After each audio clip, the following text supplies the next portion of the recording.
Okay, here's my system as it stands right now. Got the power supply, the necessary cables, and my system. And start by taking out the side. I'm going to do this in really a vlog style. So I'll just like cut a lot of pieces to where it's not me unscrewing 10,000 things. Side panel off. And it's in a relatively safe location. I've got to unplug all the cords that are connected to there now, because we're not going to be using any of them.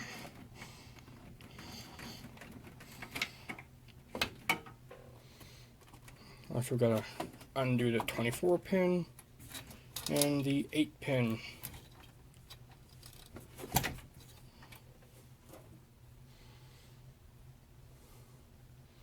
And move on from there, I guess. Wondering what the next step is. Is the next step going to be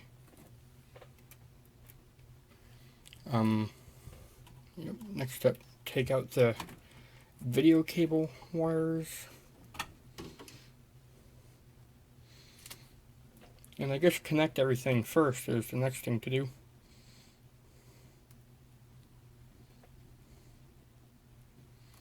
And I just realized I'm missing one cable.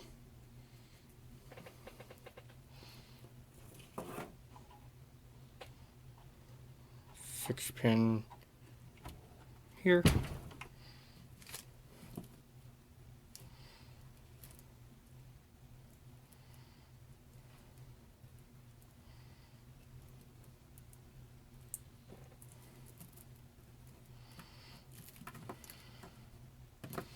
A 6 pin here.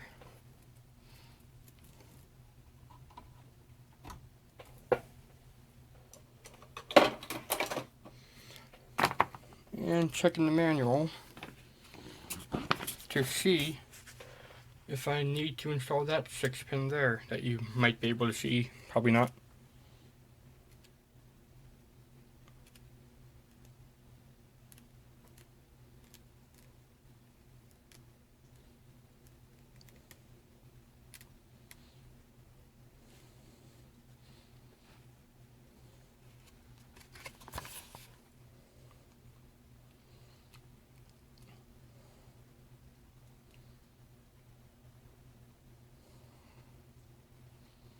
Yep, just need to have another one of these. So I'll be right back. Okay, I went ahead and I did all the cable routing in the back. Nice line going through here. CPU pins, they're kind of up there, but hey, it works. I'll add one more cable tie over here before I get over to the other side, and then I'll tell you about what I've done.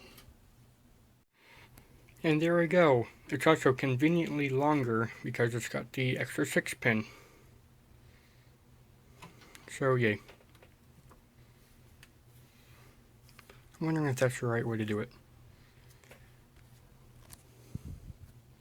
Nope, I have decided that that's not the right way to do it. And it should be done this way.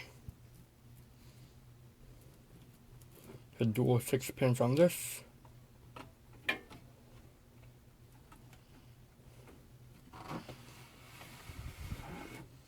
There we go.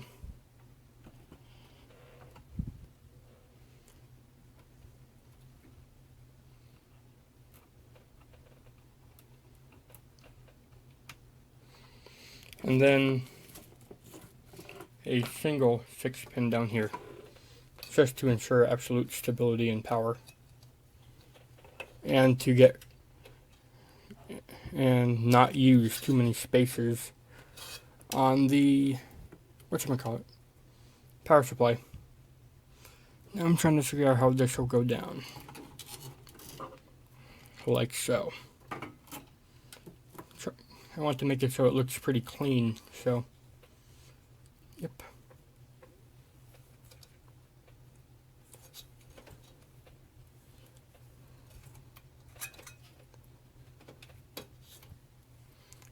I'll get to you when I turn it around back.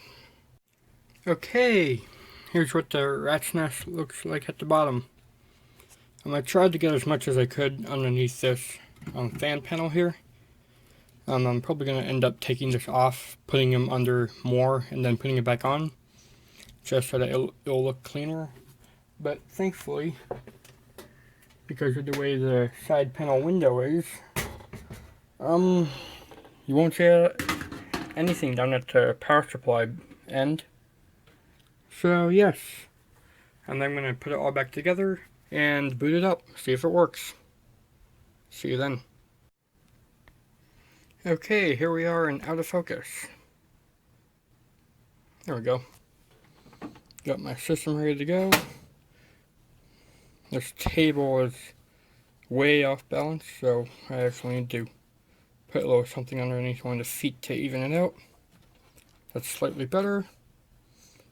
And I'm turning on the power supply. It's got the light in there on. Woo. How is that happening?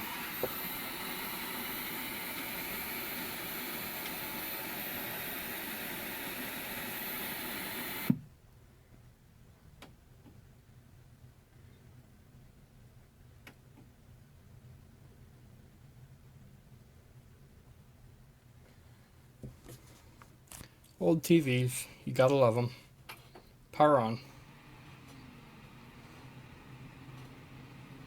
Well, it didn't catch fire yet, so that's a good sign. Will the video card have enough power? Looks like it.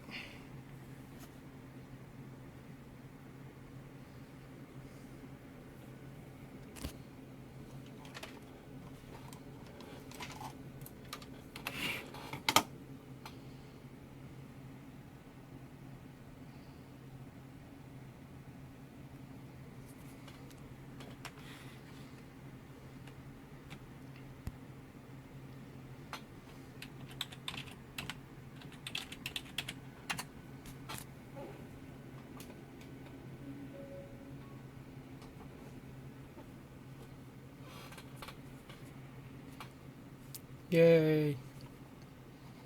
It's all up and running.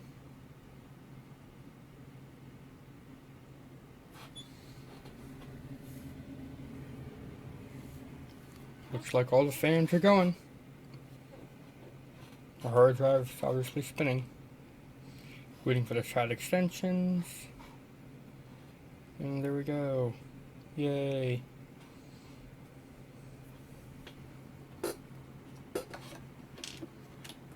Just throw in my wireless adapter, and there we go.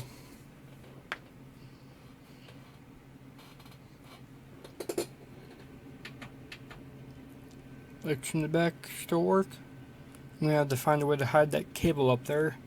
That can be done when I go for the CPU cooler, the Swiftech H330.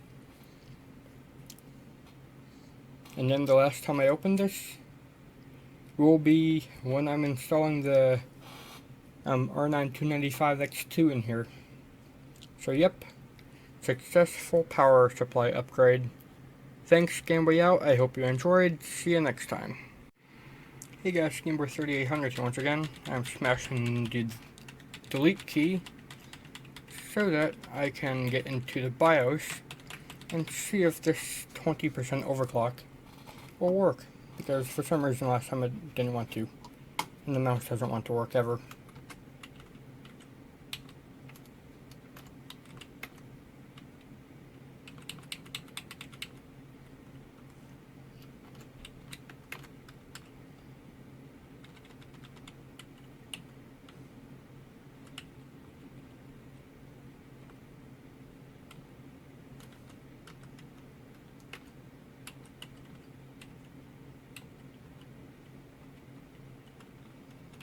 Trying to get up to memory.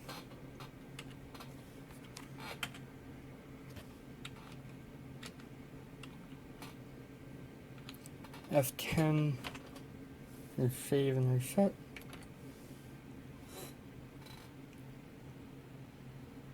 This memory is XMP capable, so let's see if that adds some stability and if it'll boot past the Windows.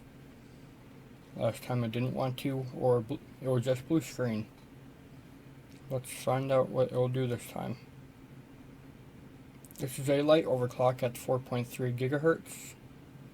I think it disables one core or disables turbo, something. But let's see.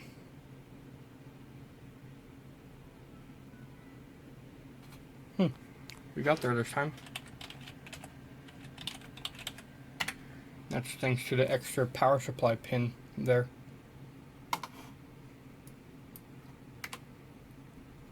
What will CPU Z tell us? Dragon Ball Z, CPU Z. Copyright.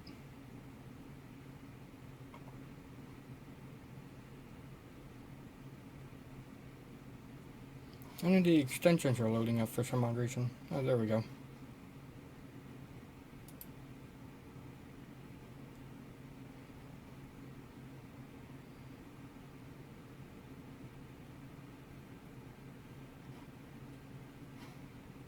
.3, not doing any turbo.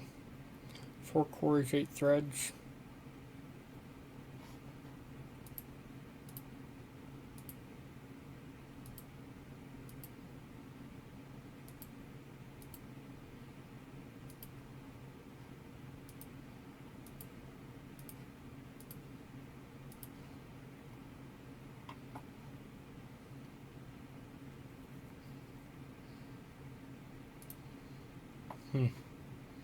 Whatever.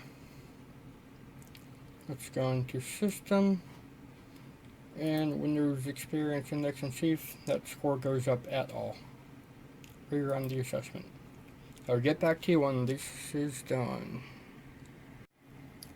Okay, I'm here and I'm going to see if this 4.6 gigahertz overclock will work.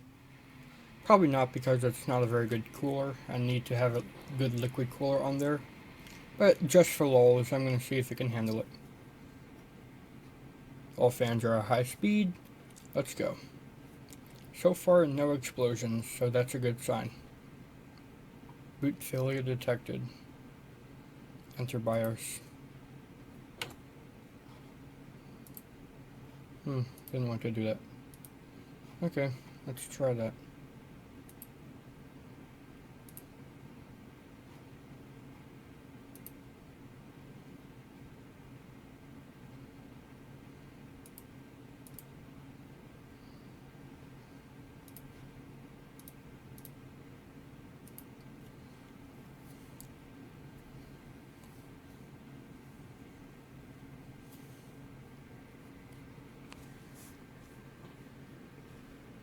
Let's see if this works.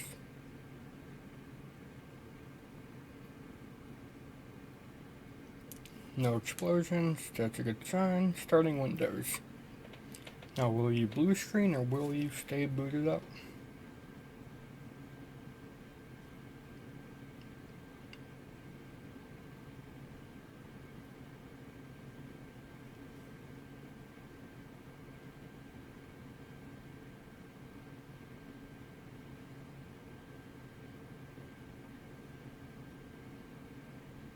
Yay.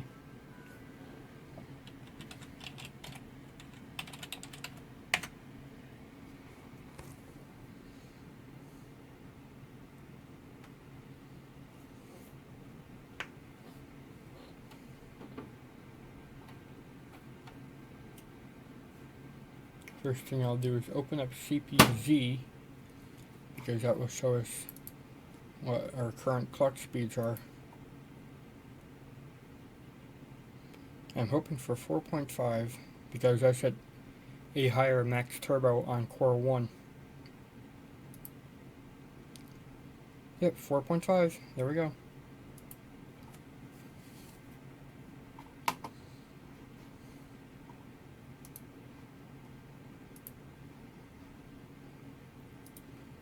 Windows Experience Also, because I have XMP profiles turned on for memory, the memory score should go up some.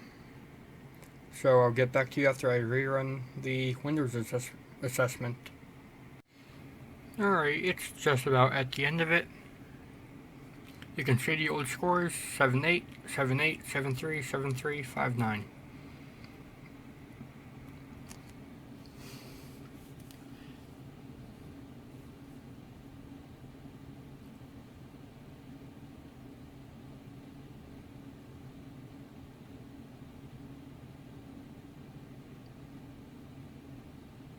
It's always this performance for the hard drive that takes the longest.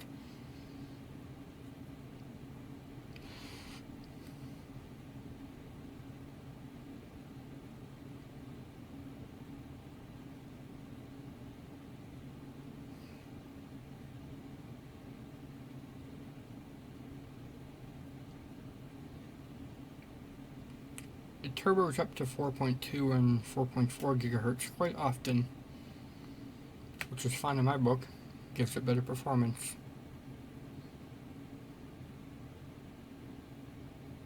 And hey, that mini tower heatsink thing I have in there is doing a pretty good job.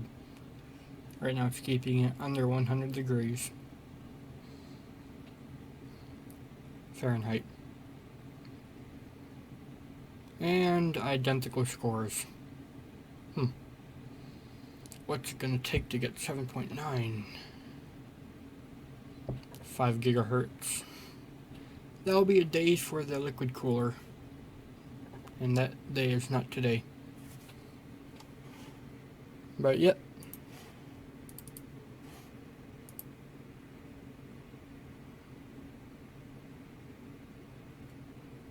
Yeah, why not? Let's update.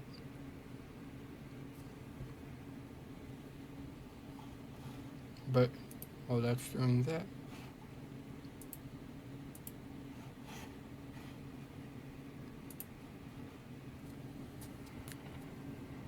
.5. No, 4.5. If it was 5.5, that'd probably be a record for this CPU right now. So yep. Small overclocking session. Thanks, Game Way out. See you next time.